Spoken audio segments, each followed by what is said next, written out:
আসসালামু আলাইকুম রহমতুল্লাহ। অজু কিভাবে করতে হয়? অধিকাংশ মানুষ আমরা অজু সঠিকভাবে করতে পারি না।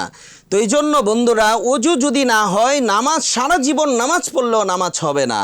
নবীজি সাল্লাল্লাহু আলাইহি সাল্লাম বলেছেন, অজু হচ্ছে নামাজের চাবি, আর জান্নাতের চাবি হচ্ছে নামাজ। তো এই জন্য অজু যদি ঠিক না হয়, নামাজ হবে না। কিভাবে অজু করতে হয় আজকে সঠিক নিয়ম আপনাদেরকে আমি দেখাবো। অজুর শেষে এমন একটি দোয়া রয়েছে, যেই দোয়াটি পড়লে, একবার পড়লে জান্নাতের 8টি দরজা খুলে যায়। সুবহানাল্লাহি ওয়া বিহামদিহি। আজকে আপনাদেরকে অজুর সঠিক নিয়ম এবং অজু কিভাবে করতে হয় সঠিকভাবে, এটা আপনাদেরকে প্র্যাকটিক্যাল দেখাবো। আপনারা আমাদের সাথে শেষ পর্যন্ত থাকুন। অজুর শুরুতে নবীজি সাল্লাল্লাহু আলাইহি ওয়াসাল্লাম বলেছেন মেসক করার ব্যাপারে। মেসক করলে আল্লাহ তাআলা ওই অজুকে আল্লাহ তাআলা অনেক বরকতপূর্ণ অজু করে দেন। অজুর শুরুতে মেসক করা সুন্নত। আমি মেসক করে নিচ্ছি। মেসওয়াক প্রথম ডান দিক থেকে শুরু করবেন, তারপরে বাম দিকে, তারপর নিচে ডান দিকে, তারপরে নিচে বাম দিকে, এইভাবে করে উপরে নিচে, এই যে এইভাবে আমরা মেসক করব। প্রথম ডান দিক থেকে শুরু করব, তারপরে উল্টাপাল্টা আপনি যতবার করতে পারেন, কোনো সমস্যা নাই। মেসক করার পরে অজু শুরু করার আগেই বিসমিল্লাহির রহমানির রহিম পড়ে নেবেন। বিসমিল্লাহির রহমানির রহিম পড়ে অজু শুরু করতে হবে। আমি মেসক করে নিলাম। বিসমিল্লাহির রহমানির রহিম। পানি খুব বেশি অপচয় করা যাবে না। এভাবে 2 হাত কবজি পর্যন্ত দৌত করতে হবে বিসমিল্লাহির রহমানির রহিম বলে। হ্যাঁ, মেসক করার পর কুলি করে নেবেন। তারপরে 2 হাতের কবজি পর্যন্ত ধৌত করবেন। পানি এভাবে নেবেন হাতের মধ্যে, ডান হাতের মধ্যে, বাম হাতের কবজির মধ্যে দিয়ে এভাবে কবজি ধৌত করবেন। এবং ডান হাত বাম খিলাল করতে হবে আঙ্গুলের ভিতর ঢুকায়া। বাম হাত ডান হাতের ভিতর এভাবে ঢুকায়া খিলাল করতে হবে, যাতে প্রত্যেকটা আঙ্গুলের কোনায় কোনায় পানি ঢুকে যায়, যাতে কোনো জায়গায় শুষ্ক না থাকে। কারণ এই কবজি পর্যন্ত আপনি সুন্দরভাবে ধৌত করলে কোনো জায়গায় শুষ্ক থাকার কোনো সম্ভাবনা নাই। এভাবে খিলাল করবেন। প্রত্যেকটা আঙ্গুলে চেপা চাপাই যদি খিলাল করতে পারেন ভালোভাবে, কোনো শুষ্ক থাকবে না কোনো জায়গায়, এবং এটা হাতের মেসেজও হয়ে যাবে। আল্লাহ তাআলা এই অজুর মধ্যে বিজ্ঞানী শারীরিক উপকার রেখেছেন। আমার হাতের কবজি ধৌত করা হয়ে গেল। তারপরে কুলি করবেন। ডান হাতে 1 চুল্লু পানি নিয়ে কুলি করবেন। 1 চুল্লু পানি নিয়ে মুখের মধ্যে দিয়েছি এবং পানিটা নড়াচড়া করেছি। এটাই বুখারী এবং হাদিসের মধ্যে আসছে, কুলি করার সময় মুখের মধ্যে পানি নিয়ে নাড়াচাড়া করতে হবে।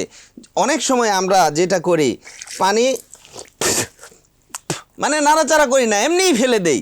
এটা কিন্তু অজুর সঠিক নিয়ম না। অজুর সঠিক নিয়ম হচ্ছে পানি এভাবে মুখে নেবেন, মুখের মধ্যে যত ময়লা আছে সব পরিষ্কার হয়ে যাবে। নবীজি সুন্নতের মধ্যে সর্বোচ্চ সৌন্দর্য রয়েছে। এই জন্য মুখের মধ্যে পানি নিয়ে এরকম কুলি করবেন, সুন্দরভাবে কুলি করবেন। আর রোজার মাসে গড়গড়া করা যাবে না। রোজার মাসে গড়গড়া করা যাবে না। রোজার মাস ছাড়া আপনি গড়গড়া কুলি করবেন, তাহলে ভিতরের যত ভাইরাস আছে এবং যত ময়লা আছে সব কিছু বের হয়ে যাবে। সুবহানাল্লাহি ওয়া বিহামদিহি। তো এই জন্য রোজার মাস গড়গড়া করা যাবে না। আমি যেহেতু রোজা অবস্থায় আমি অজু করতেছি, এই জন্য আমি গড়গড়া করলাম না। তো এই জন্য কুলি 3 বার করবেন। 3 বারের বেশি যদি করেন সুন্নত হবে না। যদি বেশি করেন আপনি করতে পারেন, কিন্তু সুন্নত অনুযায়ী হইল না। অজু তারপরে কুলি করার পরে নাকে পানি দিতে হবে। এই যে আমি নাকে পানি দিলাম। নাকে পানি দেওয়ার সময় খেয়াল রাখতে হবে,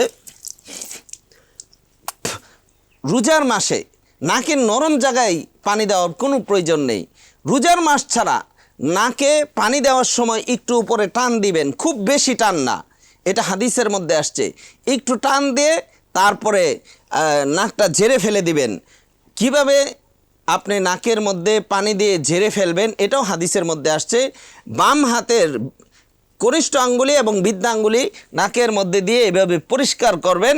পরিষ্কার করলে সমস্ত ময়লা নাকের থেকে বের হয়ে যাবে। এভাবে 3 বার নাকের মধ্যে পানি দিবেন।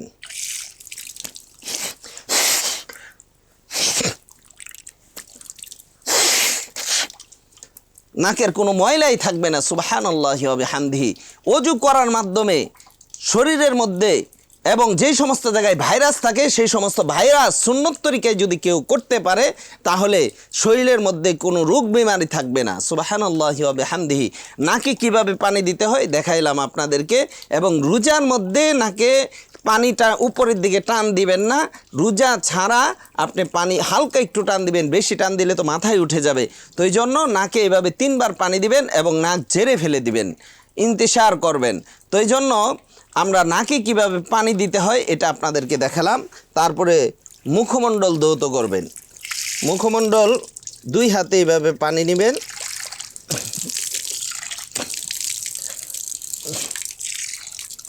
পানি ট্যাপের মধ্যে পানি আসলে বেশি পড়ে যায়, যার কারণে অনেক অপচয় হয়। অল্প অল্প ছাড়তে হবে যাতে অপচয় না হয়। এভাবে একবার পানি দেওয়ার পর পুরা মুখটা মাসেহ করতে হবে। এভাবে ভালো করে মাসেহ করবেন। আমরা তো ঠাস পানি মারি, যার কারণে 10 বার দিলেও আমাদের মুখ ভিজে না।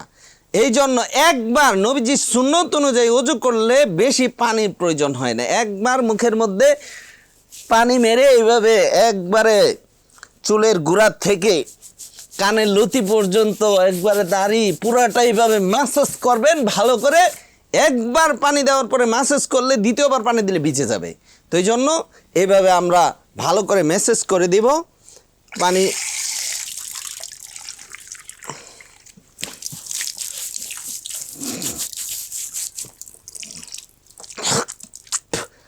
এভাবে ম্যাসাজ করে পুরাটা ভিজতে হবে। এমনভাবে ম্যাসাজ করবেন যাতে কোনো জায়গায় শুষ্ক না থাকে, কারণ এই জায়গা যদি পুরা চেহারার মধ্যে চুলের গোড়ার থেকে থুতি পর্যন্ত, থুতির নিচ পর্যন্ত, এক কানের লতি থেকে আরেক কানের লতি পর্যন্ত যদি বিন্দু পরিমাণ শুষ্ক থাকে আপনার ওযুই হবে না। ওযু না হলে নামাজই হবে না। তাহলে আমরা কত ভুলের মধ্যে আছি। এই জন্য ম্যাসেজ যত বেশি করবেন, ম্যাসেজ করার মাধ্যমে সমস্ত জায়গায় পানি পৌঁছায় যাবে, আপনার চেহারাটাও ম্যাসেজ হয়ে যাবে। তো এই জন্য আমরা এইভাবে চেহারা সমস্ত মুখমণ্ডল ধৌত করব। এটা কিন্তু ফরজ, ওযুর মধ্যে এটা একটা ফরজ। তো এই জন্য 1 নাম্বার ফরজ এটা, সমস্ত মুখমণ্ডল ধৌত করা এইভাবে। হ্যাঁ, এই ফরজের যদি বিন্দু পরিমাণ শুষ্ক থাকে আপনার ওযুই হবে না। ওযু না হইলে নামাজ হবে না। তারপরে আমরা ডান হাত কোনোই সহ ধৌত করবো। এই যে এভাবে দেখেন, একবার একটু পানি নিয়ে এই যে বাম হাতের মধ্যে 1 চুল পানি নিয়ে এইভাবে দেওয়ার পর ভালো করে মেসেজ করব। এই যে দেখেন এইভাবে মেসেজ করেন, একবার মেসেজ করেন আপনার পুরা হাতটা, আল্লাহু আকবার, এই ওযুর মধ্যে শরীরের মেসেজ হয়ে যাচ্ছে। দেখেন ভালো করে মেসেজ করেন। এরপরে আপনি দ্বিতীয়বার পানি দেন। হ্যাঁ, দ্বিতীয়বার পানি দেন। হ্যাঁ, বাস হয়ে গেছে। এই হাতের কবজি কোনোই সহ ধৌত করা এটা কিন্তু একটা ফরজ, এটা ফরজ। এই জায়গার মধ্যে যদি বিন্দু পরিমাণ শুষ্ক থাকে তাহলে আপনার ওযু হবে না। এই গেল 2 নাম্বার ফরজ। এই ফরজ 4টি ফরজ রয়েছে। এই ফরজ যদি কমতি থাকে তাহলে আপনার ওযুই হবে না, বাতিল হয়ে যাবে।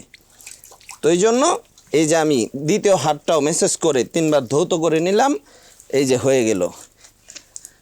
তারপরে আমি মাথা মাসেহ করব। মাথা মাসেহ করার সময় যে ভুলটা আমাদের হয়, অথচ এটা একটা ফরজ, 3 নাম্বার ফরজ, এই ভুলটা আমরা সকলেই করি। এই ফরজটা আমাদের সবচেয়ে বেশি ভুল হয়। এর চেয়ে ভুল ওযুর মধ্যে আর কোনো কিছু হয় না। এই মাথা মাসেহ করা, 4 ভাগের 1 ভাগ মাসেহ করা, এটা ফরজ, সুন্নত না, ওয়াজিব না। এই যে দেখেন মাসেহ করতে হবে প্রথম এই যে এই অংশ দিয়া, আঙ্গুলের অংশ দিয়া মাসেহ করতে হবে। এই যে মাসেহ করে দিলাম। তারপরে আপনি বাকি যে অংশ হাতের তালু এটা দিয়ে পিছন থেকে নিয়ে আসবেন। এটা দিয়ে মাসেহ করলাম সামনের ভাগ এইভাবে। তারপরে যে অংশটা রয়ে গেছে হাতের তালু এটা পিছন দিক থেকে এইভাবে মাসেহ করব। অনেকেই বলে গর্দান মাসেহ করা এটা মুস্তাহাব, এটা কিন্তু সুন্নত না, ওয়াজিব না। গর্দান মাসেহ করতে পারেন, এটা নিয়ে ইখতিলাফ আছে। গর্দান মাসেহ করলে অনেক উপকার আপনি করবেন। হ্যাঁ, কানের মধ্যে আপনি মাসে করতে পারেন, কিন্তু আমি প্রথম যে নিয়মটা মাসেহের দেখাইলাম, এই যে হাতের অগ্রভাগ আঙ্গুল দিয়া প্রথম মাসে করব, বাকি যে অংশগুলি আছে এই যে হাতের তালু, এটা পিছন দিক থেকে আমরা এভাবে বাকিটা মাসাহ করব। এই হচ্ছে মাসাহের সবচেয়ে উত্তম সিস্টেম।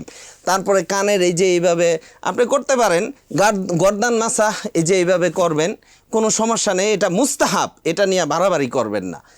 এই জন্য ইসলামের যেই রুকুন আছে, আহকামগুলি আছে, এগুলি নিয়ে বাড়াবাড়ি করা যাবে না। গর্দান মাসাহ করা মুস্তাহাব, এইভাবে করবেন গর্দান মাসাহ করা। তো তারপর আমরা 2 পায়ের টাকনো সহ দৌত করব।